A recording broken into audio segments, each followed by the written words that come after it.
Hello जी। Hello बच्चों, कैसे हो?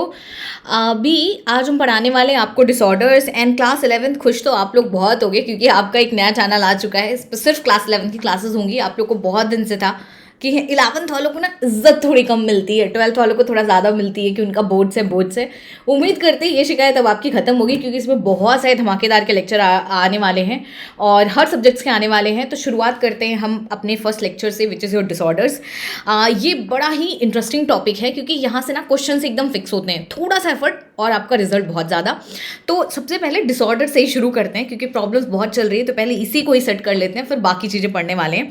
यहाँ पे मेनली हम लोग करने वाले हैं डाइजेस्टिव, रेस्पिरेटरी एंड सर्कुलेटरी के डिसऑर्डर्स। और सबसे पहले हम लोग शुरू करते हैं जॉन्डिस के साथ में। देखो, जॉन्डिस होता ही हो, जॉन्डिस बोले तो पीलिया, सबको पता है।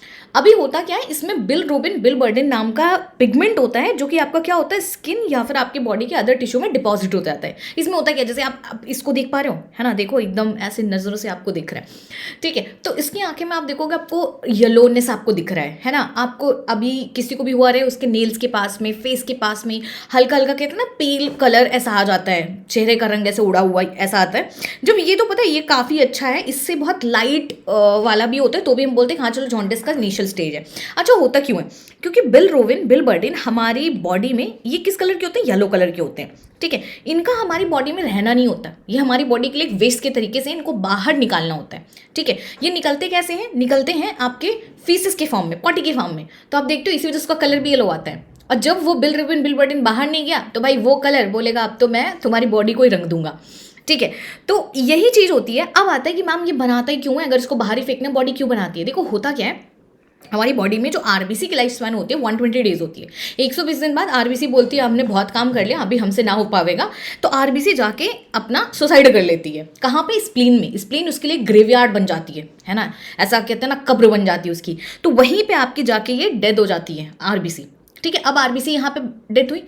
आरबीसी जब यहाँ पे बेटा टूटती है, क्या होता है, कोई भी चीज़ अगर टूटती है तो किस किस में टूटती है? जिससे मिलकर बनी होती है। आपका आरबीसी मेनली क्या होता है, हीम और ग्लोबिन, दो चीज़ें होती है। हीमोग्लोबिन इसके अंदर एक बहुत मेजर कंपोनेंट होता है। तो इसी के अंदर एक आपका पोर्शन होता है जिसको बोलते हैं हीमोपोरफायरिन रिंग। बेसिकली कुछ होती नहीं है, आयरन की ही होती है, हीमोपोरफायरिन रिंग। ये जब ब्रेक डाउन होती है तभी आपका ये बिलरुबिन और बिलबर्डिन आपका बनता है।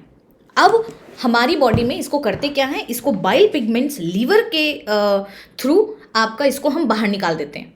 लेकिन जब आपका लीवर डैमेज हो जाता है, लीवर खराब हो जाता है, तो आपका लीवर इनको बाहर नहीं निकाल पाता है, फीसेस में नहीं निकाल पाता है, तो हमारी बॉडी में एक्युमुलेट होने लगते हैं, है ना। ये बॉडी में रह जाते हैं, उसके बाद फिर आपकी बॉडी को डैमेज करना शुरू कर देते हैं। तो ये होता है आपका। तो समझ रहे हो, जो भी आपके पास हार्मफुल चीज़ें हैं उन्हें बीच बीच में टाइम पे एलिमिनेट करते रहना चाहिए, नहीं तो आपको ही खराब करेंगे, है ना। वो अब आपके लिए आपका डिस्ट्रैक्शन फ़ोन ही क्यों ना हो, नहीं तो ऐसे ही होने वाला है।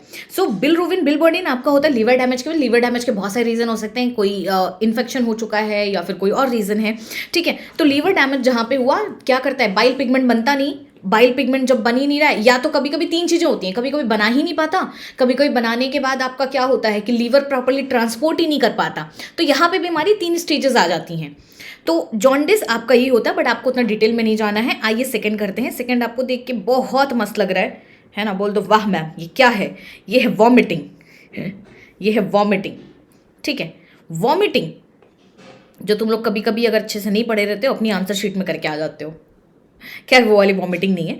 वॉमिटिंग में होता क्या है, देखिए, अगर आपको पता हो कि जब आप खाना खाते हो तो व्हाट एग्जैक्टली हैपन्स कि आपका, अच्छा सॉरी, एक और चीज़ हम यहाँ पे भूल गए हैं। मैंने आपको 3 स्टेज बोली और 2 ही बताई। हमने आपको बोला कि जॉन्डिस में बेसिकली 3 रीजंस हो सकते हैं। एक हो सकता है, समझ के रखो, एक हो सकता है कभी कभी हमारी बॉडी में ना इतना ज़्यादा आरबीसी डैमेज हो पाता है कि लीवर आरबीसी इतनी ज़्यादा टूटने लगती है कि लीवर क्या करे, उतने को बाहर निकाल ही नहीं पाता, उतने को बाइल पिगमेंट में कन्वर्ट करके बाहर फेंक ही नहीं पाता, ठीक है। तो एक स्टेज ये हो जाती है कि इतना ज़्यादा too much of RBC break down. Second ये हो जाता है कि लीवर काम ही नहीं कर रहा, आलसी हो गया, बोला आई वॉन्ट ब्रेक, इन्फेक्शन वगैरह की वजह से। कभी कभी आपका क्या होता है, बिलबर्डिन बन तो जाते हैं बट वो अल्टीमेटली ट्रांसपोर्ट ही नहीं होते हैं, ठीक है, कोई ब्लॉकेज वगैरह आ जाता है। तो ये बस समझ के रखो, बाकी आपके लिए इतना काफ़ी ज़रूरी है। बस ये पिगमेंट्स का नेम याद रखना, कौन सा कलर देता है, बॉडी में कहाँ डिपॉजिट होता है, और बस इतना ही आपके लिए काफ़ी है, ठीक है। अब हम आते हैं किस चीज़ पे आते हैं, हम आते हैं वॉमिटिंग पे। वॉमिटिंग में क्या होता है, देखो आपको पता है जब आप खाना खाते हो, है ना, टेस्टी खाना खाते हो तो क्या होता है कि बेसिकली पेरिस्टालसिस मूवमेंट कर करके आपका खाना जाता है अंदर, ऐसे कुछ होता है। ये आपकी ऑसोफेगस होती है, फूड पाइप होती है, इसी के अंदर से वेव लाइक मोशन आपकी करती है फूड पाइप, ऐसे ऐसे करके तो खाना ऐसे से आगे आगे आगे बढ़ता जाता है। ठीक है, इसमें क्या होता है, बेसिकली रिवर्स पेरिस्टालसिस हो जाती है और इसकी वजह से आपका खाना आ जाता है बाहर। तो व्हाट एग्जैक्टली हैपेंस हियर, यहाँ पे होता है expulsion of content of stomach, पूरा पेट का खाना बाहर, कंटेंट ऑफ स्टमक, वै करके ऐसे करते हो एंड अपर। अच्छा, कोई ऐसा है क्या जिसको कभी भी वॉमिटिंग नहीं हुई, मेरे को जानना है। Upper small intestine by reverse peristalsis. Reverse peristalsis क्योंकि बेटा नॉर्मल पेरिस्टालसिस होती है खाना अंदर जाता है, रिवर्स होती है तो बाहर आता है। रिवर्स पेरिस्टालिसिस, जैसे गाड़ी में होता है ना, एक्सेलेरेटर दबाओ आगे बढ़िए, बैक गियर लगा के फिर करो तो रिवर्स हो जाती है, वैसे यहाँ पे होती है पीछे की तरफ आती है। वैसे यहाँ पे होता है कि जो आपका पेरिस्टाल्टिक मूवमेंट होता है, जैसे करके खाना नीचे जा रहा है, खाना नीचे के प्लेस पे ऊपर आने लगता है। ठीक है, इसकी भी क्या है, ठीक है, वॉमिटिंग। अच्छा, वॉमिटिंग होता क्यों, आपको पता है इसको कंट्रोल कौन करता है, ये तुम्हें बड़ी इंटरेस्टिंग पार्ट लगेगी। वॉमिटिंग को एक्चुअली मेडुला ऑब्लोंगेटा कंट्रोल करता है, इस चीज़ को याद रखना है, इसका कंट्रोल सेंटर यहाँ पे होता है ऑब्लोंगेटा, कितना मस्त कंट्रोल करता है। अच्छा, क्यों होती वॉमिटिंग, बोल दो मैम खाना तो हमने खाया था, बट अब आप कचरा खाओगे तो बॉडी को तो उतना नहीं है, तुम्हें तो टेस्ट बट समझ आ रहा है, बॉडी को तो लग रहा है भाई देखो अपने से डाइजेशन ना हो पाएगा ठीक है, इतना खाओगे मैं किधर से निकालूंगा, और ये हमारी बॉडी के लिए काम है नहीं। तो कभी कभी बॉडी को पता है इट्स वेरी हार्मफुल, तो आपकी आउट कर देती है। ठीक है, बोल रहा हूँ हम लोग तो बहुत ज़्यादा जंक फूड खाते हैं, बहुत बार नहीं भी होता है क्योंकि आप कहीं ना कहीं आपकी बॉडी अडॉप्ट कर लेती है, पहला चीज़। दूसरे पॉइंट आपका क्या होता है, कभी कभी हेल्दी खाना खाने की वजह से वॉमिटिंग हो जाता है बेटा, जब हमारी बॉडी में कोई इन्फेक्शन है ना, तो बॉडी क्या करती है, बड़े ही प्रिकॉशस हो जाती है। लेट्स से अगर कोई इन्फेक्शन हो गया है तो वो आपकी वॉमिटिंग बार बार हो जाएगी। और कभी कभी आपका जैसे, अच्छा ये वाला रीज़न हम आपको बताते हैं, जैसे कभी आप देखते हो कि अगर आप किसी चीज़ के लिए डर गए हो, कोई चीज़ को लेके, है ना, तो आपको क्या है कि नहीं, जैसे कि एक बार आपने ये बुक पढ़ के गए हो, अब आपको पता है कि हाँ अभी ये बुक से ना इस वाले में आंसर आए नहीं था, केमिस्ट्री वाले में, बायो वाले में आप बुक भी पढ़ के जाओगे, सैंपल भी पढ़ जाओगे, कुछ भी किसी का बोलना नहीं मानोगे। वैसे हमारी बॉडी होती है, जब इन्फेक्शन हो जाता है उसको लगता है अरे कुछ भी बॉडी के अंदर घुसा है, तो खाने के थ्रू आप कितना भी हेल्दी खाना दे रहे हो उसको लग रहा है नहीं नहीं नहीं नहीं, क्या पता इसके थ्रू कोई इन्फेक्शन आ रहा हो, है ना, मेरे को लड़ना पड़ जाए, मेरे दुश्मन आ रहे हो, तो क्या करते हैं नॉर्मल फूड को भी बाहर फेंकने लगता है। तो एक तरीके का प्रिकॉशन होता है कि नहीं, अभी रुको बेटा, अभी खाना मत खाओ, बिना खाए नहीं मरोगे, है अपने में एनर्जी, बट इन्फेक्शन मत लेके आना। So that is why vomiting happens and sometimes eating wrong food, ये सारी चीज़ें होती हैं। और यही है, आपका कभी कभी स्ट्रेस में रहते हो तो भी हो जाती है, ये भी एक रीज़न है। अच्छा, अब आपका आते हैं, हाँ, फूड पॉइजनिंग, स्पेशली खराब खाना, आपका जैसे भी आप देखते हो खराब खाना की वजह से अक्सर हो जाता है। ठीक है, अब आते हैं दूसरे पे, ये बड़ी मस्त चीज़ है, देख रहे हो ये बेचारा कह रहा है क्या हो गया ठीक है, सुबह सुबह बिठा दिया इसको। कोई बता सकता है ये है कि हम क्या पढ़ाने वाले, क्या तुम लोग अभी तक तो जान ही चुके होगे किसके बारे में हम बात कर रहे हैं। ठीक है, ये है diarrhoea. What is it, it is diarrhoea, diarrhoea. ठीक है, डायरिया की spelling DEARRHOEA। Comment section live रहने से सही रहता है ना, स्पेलिंग मुझे बताते रहते मैम ये है ओके, सो डायरिया में क्या होता है, डायरिया दस्त लगना सुने हो कि बार बार बार बार बार बार, बस आज तो वॉशरूम का गेट हमने ही लेके बैठना है, वही होता है डायरिया। डायरिया में होता क्या है कि आपका इंक्रीज इन वॉल्यूम, वॉल्यूम बढ़ता है, जितना आप नॉर्मली निकालते हो उससे ज़्यादा निकलता है, फ्रीक्वेंसी बार बार बार बार आपको जाना पड़ता है। ठीक है, फ्लूइड कंटेंट थोड़ा सा आपका, जब भी डायरिया होती है दस्त लगती है, आपका जो डिस्चार्ज होता है, फीकल डिस्चार्ज होता है, वो थोड़ा लिक्विड हो जाता है। ठीक है, अक्सर देखियो कभी आपको अगर ऐसा किसी को केस होता है, डॉक्टर के यहाँ जाते हो, डॉक्टर हमेशा पूछता है ना कैसी थी, है ना, सॉलिड थी, लिक्विड थी, क्या था, तो you have to like specify. उसका रीज़न यही होता है कि हाँ क्या फ्लूइड कंटेंट कितना है, एक्चुअल में क्या हुआ है, क्योंकि बहुत सारी चीज़ें होती हैं, इसमें भी आपके वेरिएशंस आ जाते हैं। तो डायरिया में आपका क्या होता है, बार बार आपको जाना, किस चीज़ का कंटेंट की हम बात कर रहे हैं यहाँ पे, किस चीज़ का, फीकल डिस्चार्ज, फीकल कंटेंट आपको पता ही है, बेसिकली पॉटी की बात हो रही है। ठीक है, वो हो जाता है डायरिया। अब इसमें होता क्या है, इसकी वजह क्या है मैम, बड़ी परेशानी हो जाती है, देख कर बेचारा कितना दुखी है, आज जिसके लिए इतने अच्छे दिन थे, वैलेंटाइन वीक था, यहाँ पे बैठ गया, कुछ हो गया इसके साथ में ठीक है, अब बताओ रीज़न हो सकता है कोई इन्फेक्शन, रीज़न हो सकता है कि आपका कोई दवा खा ली हो, उल्टी सीधी चली गई हो, है ना? उसके बाद गलत खाना खा लिया हो, वही वॉमिटिंग वाले ऑलमोस्ट आपके सेम चीज़ें आ जाती हैं। जनरली इसमें क्या होता है ना कि एक बैक्टीरियल इन्फेक्शन कभी-कभी हो जाता है, डायरिया बहुत जल्दी होता है। इस स्ट्रीट फूड कभी खाते हो ना, स्ट्रीट फूड के थ्रू बहुत जल्दी डायरिया वो होता है। तो इसी वजह से आपको डायरिया बहुत बार-बार हो जाता है, क्योंकि बैक्टीरिया बॉडी के अंदर चला जाता है, फिर आपकी बॉडी एक्सपेल आउट करने लगती है, कंटेंट आपका बाहर। अच्छा, इसकी वजह से क्या होता है ना, खाना भी एब्जॉर्प्शन भी ढंग से नहीं हो पाता। तो अगर डायरिया बहुत बार बार हो रही है तो आपका क्या हो रहा है, एक तो फ्लूइड कंटेंट बाहर जा रहा है ना, दूसरा आपका खाना बाहर जा रहा है, तीसरा एब्जॉर्प्शन होने का टाइम ही नहीं मिल रहा है, क्योंकि खाना जैसे क्या तुरंत बाहर निकाल दिया, तुमने फ्लश कर दिया, है ना। अब तो हुआ क्या, इसकी वजह से आपका क्या होता है कि देखते हो कभी डायरिया अगर 2-4 बार हो जाए ना, बॉडी में वीकनेस फील होने लगती है ना। ऐसा लगता है कि क्या टायरिंग वाला काम कर लिया है। उसका रीज़न ये होता है कि आपकी फूड एब्जॉर्ब होने का टाइम नहीं मिलता, फूड एब्जॉर्ब होता नहीं है, तो आपको क्या होने लगता है, फिर बॉडी में एनर्जी रहेगी नहीं, बॉडी में एनर्जी रहेगा, टायरिंग फील होगा ही। कभी कभी आप देखते हो 1-2 वॉमिटिंग हो या फिर 1-2 बार ज़्यादा आपका वॉशरूम जाना, मतलब इतना खल जाता है कि देखो नहीं। उसका यही रीज़न होता है कि हमारी बॉडी को एनर्जी मिलती नहीं है, आप इंस्टेंटली फील कर लेते हो, बॉडी में हमारे क्या होने लगता है। अच्छा, इसमें एक और चीज़ होती है, डायरिया का एक और प्रॉब्लम आ जाता है, इसमें आपका फ्लूइड कंटेंट धीरे धीरे धीरे धीरे मतलब घटने लगता है बॉडी में। तो इसका बहुत सिंपल सा सोल्यूशन है, वो आते हैं ना,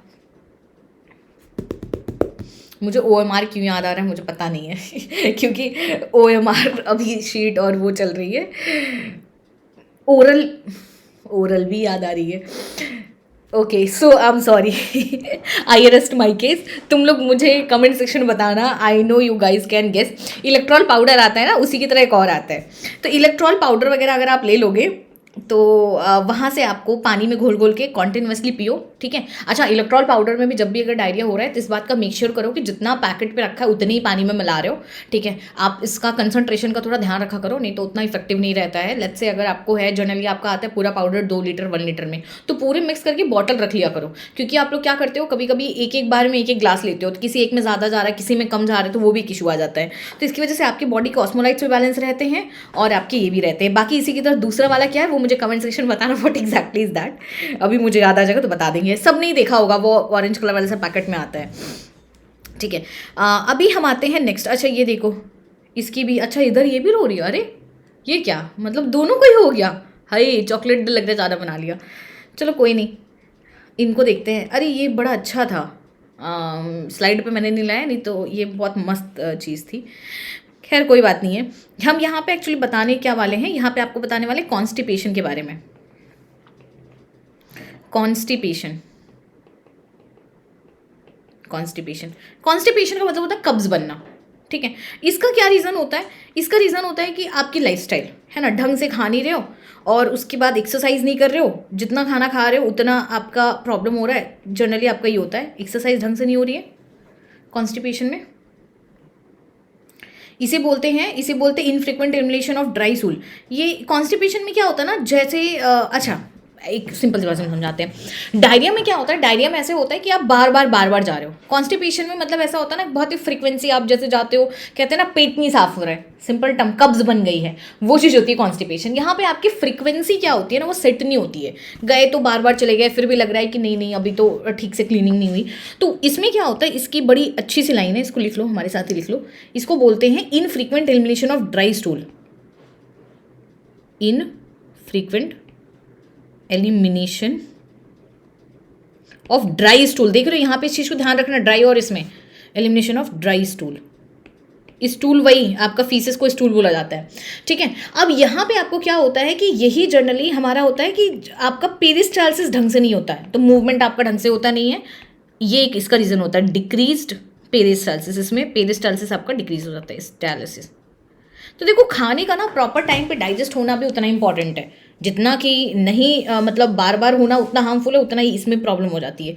जनरली आपका क्या होता है, अच्छा इसकी बहुत सिंपल सा होता है ना कि पानी ढंग से नहीं पीते हो। अगर आप पानी ढंग से नहीं पीते हो तो आपका क्या होता है कि आपका इंटेस्टाइन वगैरह ढंग से वर्क नहीं कर पाती, पेरिस्टालसिस मूवमेंट ढंग से होता नहीं है, एब्जॉर्प्शन होता नहीं। ये आजकल बहुतों में देखा गया है। This is one of the major reason कि आपका, ठीक है, लेस वाटर इनटेक, ठीक है। उसके बाद आपका क्या हो रहा है, आप अपने खाने में ऐसी चीज़ें खा रहे हो। देखो, फाइबर खाना ना बहुत ज़रूरी है, फाइबर की वजह से आपका डाइजेशन, फाइबर का आपका इंटेक ढंग का नहीं है। उसके बाद एक्सरसाइज ही नहीं कर रहे हो, खाना खाए जा रहे हो, एनर्जी खत्म नहीं हो रही, बॉडी काय को ब्रेक करके खाना बनाएगी, एनर्जी बनाएगी। है क्या डाइजेशन, है क्या डाइजेशन आपको पता है, इट्स बेसिकली कि फूड का डाइजेस्ट होता है, न्यूट्रिशन आता है और वही अल्टीमेटली हमारा ब्रेकडाउन होता है, उसी से हमें एनर्जी मिलती है। बट जब आपने मेहनत करनी नहीं है, दिन में खा रहे हो आप जितना ज़्यादा आपको ज़रूरत नहीं है उससे ज़्यादा आप खाए जा रहे हो, तो उसके साइज उतनी कर नहीं रहे हो, फाइबर इंटेक है नहीं, पानी है नहीं, ठीक है, आदतें ठीक नहीं है, खाने का टाइमिंग ठीक नहीं है, तो ये सारी खाने के टाइमिंग से थोड़ा कम इफेक्ट करता है, बाकी चीज़ें आपकी ये आपकी कॉन्स्टिपेशन में बहुत तगड़ा हेल्प कर जाती है। ये देख लो बेचारा बैठा है, इसके चेहरे लाल हो चुके हैं, बोल रहा है अरे ये क्या हुआ है ना ये बंद करके बैठा है, बोल रहा है आज तो गड़बड़ी है। और कॉन्स्टिपेशन में अलग ही दिक्कत होती है, आप बताना क्या दिक्कत होती है, ठीक है। अच्छा, कॉन्स्टिपेशन में ना एक और चीज़ होने लगती है, बहुत बार कॉन्स्टिपेशन से भी ज़्यादा वो ना आपको देखने मिलेगी इजेशन में, सॉरी इनडाइजेशन में। बताते क्या है इनडाइजेशन, क्या होता है कॉन्स्टिपेशन, इनडाइजेशन, ठीक है। इनडाइजेशन, इनडाइजेशन में क्या होता है, फूड आपका डाइजेस्ट नहीं होता properly, food not digested properly, digested properly, ठीक है, खाना का ढंग से डाइजेस्ट ना होना। अच्छा, इसमें क्या होता है, इनडाइजेशन में क्या होता है, आपको ऐसा लगता है करे एकदम मतलब हमेशा ऐसा लगेगा कि खाना ढंग से मतलब you will feel like fullness, ऐसा लगेगा पेट भरा भरा सा लगेगा, जिसको बोलते हैं ना अरे पेट भरा भरा सा लग रहा है, पता नहीं क्या हो गया आज, थोड़ा डाइजेस्ट नहीं हुआ, सुबह मैंने ये खा लिया था। You must have felt it sometimes if you eat something heavy, तो वो आपकी चीज़ होती है इनडाइजेशन। इनडाइजेशन में आपका क्या होता है कि इसकी वजह से इसमें आती है feeling of fullness, feeling of fullness, आपको लगता है कि हाँ अभी ज़रूरत नहीं है खाने का, नहीं है, नहीं खाते, तो उसमें आपका क्या होता है, उसमें यही होता है कि ठीक है मत खाओ, ये एक रीज़न होता है। लेकिन कभी कभी देखते हो कुछ लोग को उतना नहीं भी खाए हैं तो भी हो रहा है। अच्छा, इसका क्या है, इसका रीज़न क्या होता है, इसका रीज़न ये होता है जनरली ऐसा नहीं कि आप all the time you have eaten like too much, ठीक है। एक तो होता है कि चलो ठीक है थोड़ा बहुत खाया है, बट कभी कभी हमारी बॉडी उसी को अडॉप्ट कर जाती है, कभी कभी वही चीज़ खाओ नहीं करती है, क्योंकि आप ना स्ट्रेस कंडीशन में होते हो, तो जो हमारे ब्रेकडाउन के लिए हार्मोन्स एंजाइम्स बनने चाहिए वो बन ही नहीं रहे, ठीक है। अब अगर आपके एंजाइम सिक्रेशन आपका ढंग से हो नहीं रहा है, ठीक है, तो कहाँ से डाइजेशन होगा, कौन डाइजेशन करेगा, हम और आप तो जाएंगे नहीं बॉडी के अंदर तोड़ने। तो ये एक इशू आ जाता है कि हाँ स्ट्रेस हो या फिर एंजाइम का सिक्रेशन, स्ट्रेस में एक्चुअली नहीं होता है, और स्पेशली स्पाइसी फूड वगैरह आप खा लो ज़्यादा तो आपको ये चीज़ फील होने लगती है, ठीक है, इनडाइजेशन में ये चीज़ें हो जाती हैं, ठीक है। अब नेक्स्ट आते हैं हमारे पास, नेक्स्ट है हमारे पास PEM। What it is PEM, PEM, ठीक है। व्हाट इज दिस, ध्यान से सुनो, एकदम ध्यान से, ठीक है। इस पे बेसिकली हम लोग बात करते हैं प्रोटीन डिफिशिएंसी की और कार्बोहाइड्रेट लिपिड डिफिशिएंसी की। ये होता है हमारा PEM। इसमें हमारी दो चीज़ें आ जाती हैं, इसमें हमारी कौन कौन सी दो चीज़ें आ जाती हैं, एक आ जाता है हमारा मेरिस्मस, एक आ जाता है हमारे पास क्वाशियोर, एक आ जाता है हमारे पास क्वाशियोर। ये ना बड़ी ही ऐसी चीज़ें हैं जो हमें लगता है कि ये कंट्रोल की जा सकती हैं। खैर हर एक चीज़ कंट्रोल की जा सकती है अपार्ट फ्रॉम कि कुछ ऐसे इन्फेक्शन। इसमें ना सिर्फ जिसको होता है उसकी गलती नहीं होती है, ये एक ऐसा डिसऑर्डर है जो उस हर इंसान की गलती होती है जो अपना खाना वेस्ट कर रहा है, फूड को वैल्यू नहीं कर रहा है। लेट मी टेल यू, पहले एक्सप्लेन कर देते हैं फिर इस चीज़ पे आते हैं, ठीक है। इसमें क्या होता है, मेरिस्मस में आपका क्या होता है, प्रोटीन डिफिशिएंसी भी होती है और आपका बच्चे को, यहाँ पे देखो प्रोटीन डिफिशिएंसी भी होती है, साथ साथ में उस बच्चे को आपकी कार्बोहाइड्रेट डिफिशिएंसी भी हो जाती है, ठीक है। Protein deficiency as well as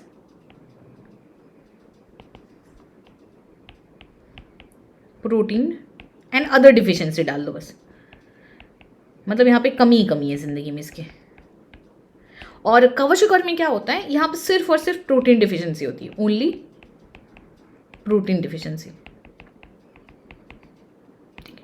अब ये होता क्यों है, ये होता है generally 1 to 5 years old children में, 1 to 5 years के चिल्ड्रन में क्वाशियोर, और ये होता है 0 to 1 year के चाइल्ड में। थोड़ा सा वजह आपको समझाते हैं। मेरिस्मस क्या होता है, मेरिस्मस में होता है कि बहुत बार आपके मतलब कि खाने की इतनी कमी होती है, ऐसे जगह पे आप देखे हो कि माँ बाप को खुद खाना नहीं मिल रहा, मुश्किल से उनको कहीं से 10 रुपये कमा के ला रहे हैं, तो एकदम थोड़ा सा खाना ला रहे हैं, उसमें उनके पास 10 बच्चे हैं, उसी में डिस्ट्रीब्यूट कर रहे हैं, 10 नहीं अगर एक भी हो, नहीं है तो नहीं है, है ना। तो किसी तरीके से कहीं से बच्चा खाना उठा के इधर उधर का कुछ भी खा रहा है, वो भी पेट नहीं भर रहा है, तो हर चीज़ की बॉडी में डिफिशियंसी हो जाएगी, तो उसकी वजह से ऐसा हो जाता है। ठीक है, उसकी वजह से क्या होते हैं कि आपके लेग ऐसे स्वेल कर जाते हैं, ऐसे हेयर्स अजीब से हो जाते हैं, स्पास हेयर्स होते हैं। ठीक है, माउथ और आपके मेनली इसमें ये होता है, ऐसा बेली का इसमें निकल जाता है, ऐसा पेट ऐसा निकल आता है। ठीक है, ये इसका मेन होता है, ये इसका मेन चीज़ होती है जो आप देख सकते हो। अच्छा, इसमें क्या होता है मेरे, अरे ये हम क्या समझा रहे हैं, हाँ, ये तुम्हारा कवशिकर में होता है कि बेली निकल आती है, बाकी बॉडी उतनी दुबली पतली नहीं लगती है। इसका रीज़न क्या होता है, इसमें आपका सिर्फ प्रोटीन नहीं मिल रहा है, तो बॉडी इतना ऐसा नहीं कि न्यूट्रिशन की एकदम कमी हो गई है, कुछ है ही नहीं है बॉडी बिल्ड होने के लिए, तो बाकी चीज़ें हो जाती है लेकिन प्रॉपरली डेवलपमेंट नहीं होता है। ठीक है, तो ये कब होता है, कवशिकर अक्सर करके ऐसा होता है जब, जैसे कभी कब देखे हो कि एक फीमेल है, वो प्रेग्नेंट हुई, उसने बच्चे को जन्म दिया, फिर with in 9 month, I mean with in 2-3 months फिर से प्रेग्नेंट हो गई, तो क्या है, फिर उसमें आपका मिल्क बच्चे को नहीं पिला पा रही, प्रोटीन वगैरह नहीं मिलता। तो ऐसे केस में क्या होता है, बच्चे को अगर माँ का दूध अगर ढंग से ना मिले, है ना, तो प्रोटीन वगैरह मिल नहीं पाती है, मतलब कि, लेकिन हाँ, बच्चा ऐसा है कि ऐसी फैमिली से बिलोंग करता है, ऐसी जगह पे जहाँ पे उसको खाना खिला दिया जाए। देखो बहुत सारे लोग आप देखते हो छोटे बच्चों को रोटियां वगैरह खिलाने शुरू कर देते हैं, but actually that's not healthy. इतना ज़्यादा कार्ब्स कंटेंट नहीं देना चाहिए, प्रोटीन कंटेंट देना चाहिए। तो उस कंडीशन में आपका कवशिकर वाला प्रॉब्लम आ जाता है। ठीक है, उनके पास अवेलेबिलिटी ही नहीं होती है। मेरिस्मस में क्या है, बेचारे बच्चे को कुछ भी नहीं मिल रहा है। ठीक है, अक्सर मेरिस्मस की खास बात है ना, आपको एकदम ऐसा दिखेगा कि अधमरा बच्चा है। ठीक है, अधमरा हम वर्ड टर्म क्यों यूज़ कर रहे हैं, क्योंकि आपको उससे याद रहेगा मरसमस, मरा से करके। ठीक है, इसका खैर कोई रिलेशन नहीं है, ऑफ कोर्स है रिलेशन, आफ्टर पॉइंट अगर इतना रहेगा तो हाई चांसेस है कि उसकी डेथ रेट में कन्वर्ट हो जाएगा, बट जनरली नहीं होता है। अब देखो इसमें क्या होता है, इसमें एकदम बच्चे का आपको रिब्स दिखेगा मरसमस में। इसमें क्या है, अब बेली निकला हुआ दिखेगा। दो आपको मेन फीचर, आप इस चीज़ का याद रखोगे तो आपको कभी कन्फ्यूजन नहीं होगा। अच्छा, अभी इसमें ना क्या होता है, इसमें अब जिस एज में बच्चे को जो खाना मिलना चाहिए, ना फैट मिला, ना लिपिड मिली, ना प्रोटीन मिला, ना कार्बोहाइड्रेट मिला, अब बच्चे को मिल ही नहीं रहे। ग्रोथ उसका होगा कहाँ से, नहीं होगा। ऐसे केस में ना बच्चे मेंटली रिटार्ड हो जाते हैं, उनका मेंटल ग्रोथ कभी हो ही नहीं पाता। ये भी नहीं कि हाँ चलो मैम क्या ही है, बाद में उसको अच्छे से खाना पिया जाएगा, नहीं बेटा। बचपन की जो ग्रोथ होती है ना, स्टार्टिंग में जो ग्रोथ आपका पीरियड होता है बहुत तगड़ा होता है। किसी भी बच्चे को बचपन में बहुत ज़्यादा न्यूट्रिशन की ज़रूरत होती है। ठीक है, तो उसकी ग्रोथ के लिए तो ये एक बहुत बड़ी प्रॉब्लम है और हमारे इंडिया में देखा जा रही है। एंड इसमें अब जो हम बात कर रहे थे पहले ही कि ये उन सब की गलती है जो अपना खाना वेस्ट कर रहे हैं। कितने ऐसे लोग हैं जिनको मेंटली रिटार्डेशन हो जा रहा है, खाना खाने को नहीं मिल रहा है, उनके पेरेंट्स को नहीं मिल रहा है, उनके बच्चों को नहीं मिल रहा है, भूखे पेट सो रहे हैं। और हम और बहुत सारे लोग ऐसे हैं जो खाने की उतनी वैल्यू नहीं करते हैं। हाँ ठीक है, एक्स्ट्रा ही तो है, ठीक है फेंक दो। तो डोंट डू दिस, है ना। आपको जितना खाना है ईट लेस, अगर नहीं ज़रूरत है तो एक्सेस मत बनवा के रखो, जितनी ज़रूरी है उतनी ही खाओ, नहीं तो चलो ठीक है, दैट्स फाइन। लेकिन तो इसलिए ना हमेशा खाने की ना वैल्यू करो, कभी फेंको नहीं। जितना अगर आपके प्लेट में खाना आ रहा है, ट्राई टू फिनिश इट। बहुत सारे बच्चों का आदत है कुछ ना कुछ खाने छोड़ देने का, मत करो ये चीज़। क्योंकि सोचो अगर आप इस चीज़ को वेस्ट कर रहे हो, उसके रिटर्न में कहीं ना कहीं आपका कोई बच्चा आपका भूखा पेट सो रहा होगा। तो ये सारी चीज़ें हैं जो I think we need to change. खैर अभी के लिए आप ये कीजिए और जितनी हो सके आगे लाइफ में थोड़ा अवेयर रहिए, अपने आसपास के लोग को सिखाइए। आज हम लोग एक चैप्टर हमारा हो गया ख़त्म, सो इसको तथास्तु प्रणाम। एक चैप्टर हमने कर दिया ख़त्म। अब हम आते हैं सेकेंड चैप्टर के बारे में। सेकेंड चैप्टर हमारा आ जाता है एज़मा। ठीक है, एज़मा एज़मा एज़मा, इसको एस्थमा बोलते हैं। ठीक है, ये एज़मा भी है। अस्थमा में क्या होता है, देखो हमारी बॉडी में जनरली होता क्यों है, ये होता है एलर्जी, एक तरीके का एलर्जी है। एलर्जी क्यों होती है, एलर्जी किसी भी वजह से हो सकती है, कोई भी एलर्जेंस हो सकता है, एलर्जेंस। ठीक है, एलर्जेंस क्या है, allergy causing agent, allergens. What is this, allergy causing agent. ये क्या हो सकते हैं, ये होते हैं ना जनरली आपके पॉलन ग्रेन वगैरह हो जाता है। पॉलन ग्रेन में भी स्पेशली एक होता है पार्थेनियम हिस्टोफोरा, जो कि हमारे कंट्री में पहले नहीं था, फिर हमने वीट ले आए, उसके साथ हम इसको ले आए। इसको याद करना बहुत इंपॉर्टेंट है। पार्थेनियम हिस्टोफोरा, इसको कैरेट ग्रास बोलते हैं। इसकी वजह से ना बहुत ज़्यादा होता है, आपने देखा होगा आसपास हरे हरे पेड़ होते हैं, छोटे छोटे वाइट रेड फ्लावर होते हैं, कैरेट ग्रास। ठीक है, इसकी वजह से होता है। कभी कभी देखते हो डस्ट से होता है, बहुत रीज़न है, 2200 रीज़न 2300 रीज़न है। कभी कभी एनिमल का डैंडर, कभी कभी देखते हो कोई बच्चे, अभी आप किसी जानवर को छीलो अचानक से आपको छींक आने लगती है, है ना। किसी एरिया से जाओ आपको अचानक से छींक आने लगती है, तो वो आपका यही होता है कि आपको कोई ना कोई पॉलन ग्रेन आपकी उसमें चला गया है, एनिमल डेंडर वगैरह हो गया, है ना। किसी किसी क्लोथ से, किसी किसी कपड़े से एलर्जी किसी से भी हो सकती है। एक बात बताएं, डिपेंड करता है आपका पर्सन कौन सा है। हमारी बॉडी को लगता है कि पैथोजन आ गया, एक्चुअली एलर्जी को बोला जाता है इट इज़ एन एक्सेजरेटेड रिस्पॉन्स, मतलब एक्सेजरेटिव मतलब जितनी जरूरत नहीं है उसको बढ़ा चढ़ा के हमारा बॉडी रिस्पॉन्स करता है। बॉडी को लगता है अरे कोई ना माइक्रोब आ गया, अब तो हमको मार के छोड़ेगा। तो बॉडी बड़ी मस्त है अपनी, ठीक है। लेट्स से ये अपना क्या होता है, उसको ये हमारा नाक है, ठीक है। तुम्हें में से किसी का है, मेरा नहीं है। हम क्यों बनाए अपना, कुछ तो फ़ायदा होना चाहिए ना टीचर होने का, ये तुम लोगों, ठीक है। ये देखो अभी क्या होता है, जब बॉडी में अभी यहाँ से आपने कुछ सांस लिया, ठीक है, यहाँ पे आपके पास ट्रैकिया है, फिर ब्रोंकाई है ना, यहाँ पे जा रहा है। अब बॉडी को जैसे ही लगता है अरे कोई ना, मान लो डस्टी है, उसको लगता है कोई पैथोजन आ गया, तो बॉडी आपकी क्या होती है हमारी बॉडी में मास्ट सेल। मास्ट सेल आपको पता है हमारी इम्यून सिस्टम के एक पार्ट है, ये सिक्रीट करना शुरू कर देती है आपका हिस्टामिन। अब हिस्टामिन का बहुत सिंपल सा काम है, कहती है अरे रे भाई भागो भागो भागो पकड़ो मारो। तो हिस्टामिन क्या करती है, ब्लड वेसल्स को बहुत तगड़ी तरीके से डायलेट कर देती है, ब्लड वेसल्स को डायलेट कर दी, क्यों, क्योंकि जिससे ज़्यादा ब्लड वेसल्स में एरिया आ जाए और खूब ज़्यादा ही WBC यहाँ पे जा सके, इसको मार सके, जिसकी ज़रूरत कुछ थी नहीं, मतलब बेवजह शोर मचा देते हैं। तो हिस्टामिन सबसे पहला काम करता है वैसोडाइलेशन का। वैसोडाइलेशन का क्या काम है, वैसोडाइलेशन मतलब ब्लड वेसल्स को डायलेट करता है, जिससे कि एक साथ ब्लड वहाँ पे ज़्यादा पहुँच सके और आपको उसको किल कर सके। दूसरा काम, इसको लगता है कि भाई किस एरिया से आ रहा है पहले उसको बंद करो। कभी आपको भी देखते हो, कभी कोई एरिया होती है कहीं से भी आपको अटैक होता है, किसी भी एरिया में कहीं पे भी आपने देखा होगा, सबसे पहले अच्छा ये हो कहाँ से रहा है, पहले उसको शट डाउन करो। तो उसको लगता है अरे ब्रोंकाई से आ रहा है, तो क्या करता है इसी का डायमीटर कम कर देता है। मान लो पहले इतना था, इतनी पाइप कर देता है। अब क्या होता है, यहाँ से इंसान सांस नहीं ले पाता है, तो ब्लड वेसल्स को डायलेट कर देता है और ब्रोंकियोल को, ब्रोंकाई को आपका कंस्ट्रिक्ट कर देता है। क्यों, क्योंकि इसको है कि इधर से चीज़ें ना आए, इसको बोलते हैं वैंको कंस्ट्रिक्टर का काम करता है ये, ठीक है। ब्लड वेसल्स डायलेट और ये कर देता है, जिसकी वजह से इंसान को ब्रीदिंग प्रॉब्लम होने लगती है, तुरंत सांस की प्रॉब्लम होने लगती है। अब इसमें सोल्यूशन क्या है, इसमें सोल्यूशन बहुत सिंपल सा है, उठा के उस पर्सन को आप ये दे दो, पंप दे दो। इन पंप्स में होता क्या है, इन पंप्स में मेनली आपकी दो चीज़ें होती हैं, एंटी हिस्टामिन होती हैं जो बेसिकली हिस्टामिन को न्यूट्रल कर देती हैं, ठीक है, सेरोटोनिन होती है,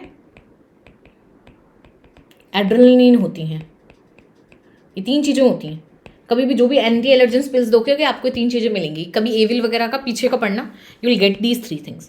तो ये चीज़ें हैं, आप इसको देखना। और जनरली जो मेट्रो सिटीज़ के बच्चे होते हैं ना, उनको ज़्यादा एलर्जी होती है। एक गांव का बच्चा देखोगे उसको ना बड़ी कम एलर्जी होगी, उसको हर चीज़, क्योंकि क्या है ना कि बॉडी में बचपन से बॉडी ने डस्ट देखा है, बॉडी में डस्ट गया है, उसको पता है कि हाँ ये तो डस्ट है, सिर्फ कोई नहीं निकल जाएगी, है ना, ये तो नॉर्मल सा किसी एनिमल का फर है, ये तो एक कपड़ा है।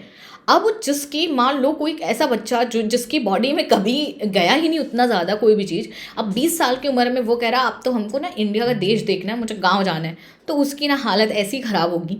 तो ये होती है ना एस्थमा तो नहीं होता, एस्थमा आपका नहीं होता, लेकिन एलर्जी उसको हो जाती है। ऐसा हम नहीं कह रहे कि मेट्रो सिटीज़ के बच्चों का एस्थमा हो जाता है, बट एलर्जी उनमें देखने मिलती है। So I am here talking about allergy, ठीक है। एस्थमा का रीज़न एलर्जी हो सकता है, दैट इज समथिंग एल्स, ठीक है।